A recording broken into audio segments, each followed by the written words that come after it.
Bonjour, je vais vous présenter le reporting à fin octobre du fonds bienprévoir.fr Minéral Patrimoine. Quelques mots sur les marchés d'abord.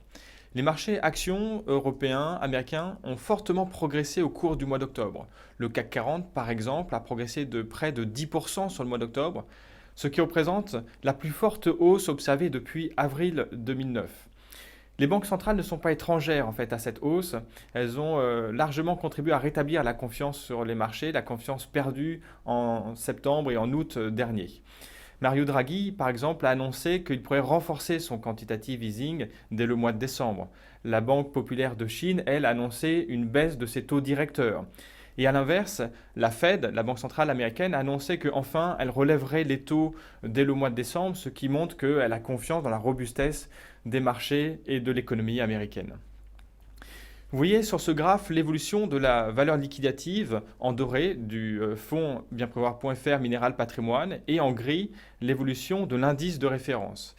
Le fonds Minéral Patrimoine a progressé fortement au mois d'octobre, tout comme son indice. La valeur liquidative a atteint 105,70 alors qu'elle était de 100 il y a un peu moins d'un an, le 10 décembre dernier. Sur ce graphique, sur ce tableau, vous voyez les principales positions du fonds bienprévoir.fr Minéral Patrimoine.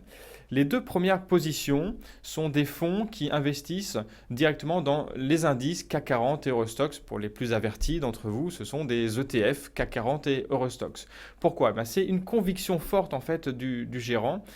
Il nous indique, Shagir Manji, qu'il y a beaucoup de volatilité, qu'il y a beaucoup de disparités au sein des indices sectoriels. Donc il préfère aujourd'hui être investi dans des indices plus globaux parce qu'ils ont plus de stabilité que d'indices sectoriels. Vous voyez sur ce graphique que les actions représentent 52% du portefeuille. Et au sein de la poche actions, les actions européennes représentent la totalité des investissements. Il n'y a donc pas d'actions internationales hors zone euro dans le portefeuille bienprévoir.fr Minéral Patrimoine. Là encore, c'est une conviction forte du gérant. Shagir Manji nous indique que la zone euro présente plusieurs avantages.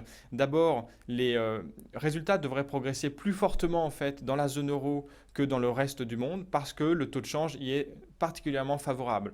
Et puis enfin, les enquêtes de conjoncture montrent qu'il y a toujours une amélioration de la situation économique dans la zone euro. Vous voyez également à droite, sur la répartition taux, que les investissements dans la partie obligataire sont essentiellement concentrés sur les obligations high yield, les obligations à haut rendement. Ça, c'est un choix également du gérant parce qu'il considère que les rendements sont actuellement intéressants sur cette partie-là. À noter quand même que le risque de liquidité est assez fort sur cette partie et c'est pour ça qu'il décide d'investir dans cette classe d'actifs au travers d'OPCVM et non pas au travers de titres en direct. Merci de nous avoir suivis et rendez-vous le mois prochain.